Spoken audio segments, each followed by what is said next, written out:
Hello everyone, আসসালামু আলাইকুম। Welcome back to our Bangladeshi cooking channel. আজকে আমি আপনাদের সাথে শেয়ার করব টালা জিরা কিভাবে করতে হয়। আসলে এটা কিন্তু অনেক সহজ, কিন্তু আমি জানি বা আমার মতো অনেক আপুরাই জানে, কিন্তু আবার তাদের ভিতরে হয়তো আবার অনেকেই জানে না। তো যাই হোক, যারা জানে না তাদের জন্য আজকের আমার এটা শেয়ার করা। তো চলুন দেখে নিই।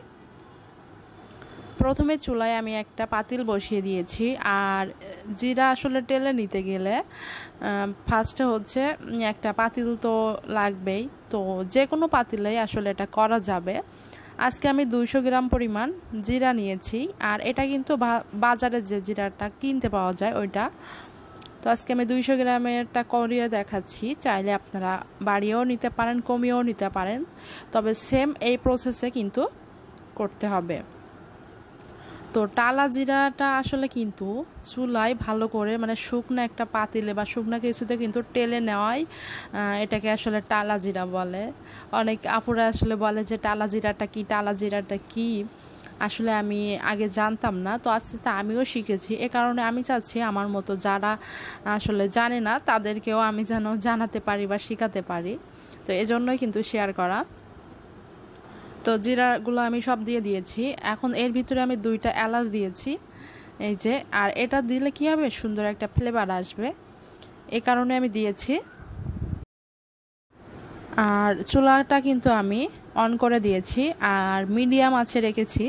অবশ্যই মিডিয়াম আঁচে রাখতে হবে। এরপর হচ্ছে এই যে হালকা হাতে ভালো করে নেড়ে ছেড়ে নিতে হবে।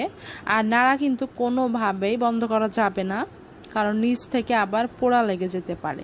আর সেক্ষেত্রে আপনারা যদি আস্তে ধীরে ভেজে নিতে চান তাহলে চুলার আঁচটা একবারেই লোতে রেখে দিতে পারেন।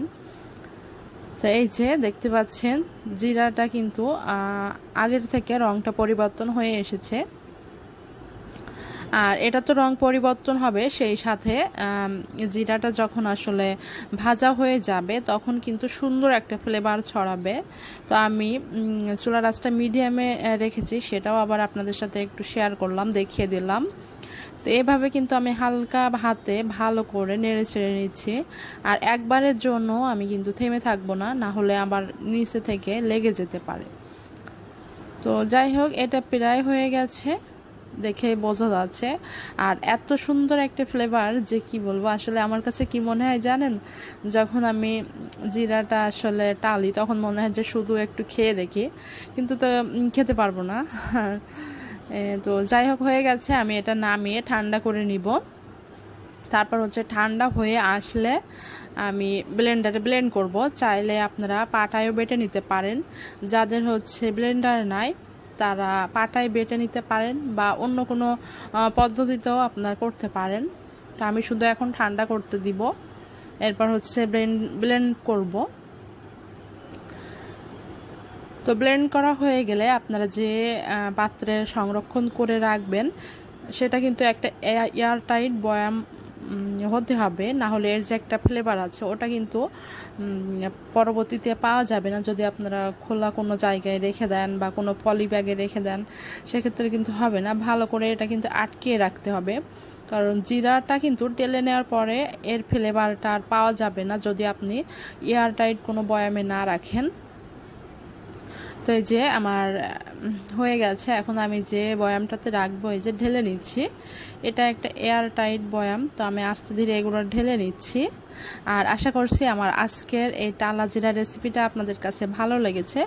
ভালো লাগলে অবশ্যই আমার চ্যানেলটা সাবস্ক্রাইব করবেন, পাশে থাকা ছোট্ট বেল আইকনটিও ক্লিক করবেন। এতে করে আমি যখন কোনো ভিডিও দিব সাথে সাথে আপনারা সেটা পেয়ে যাবেন। আজকের মতো আমি আমার ভিডিওটা এখানে অফ করে দিচ্ছি। আপনারা সবাই ভালো থাকেন। আল্লাহ হাফেজ।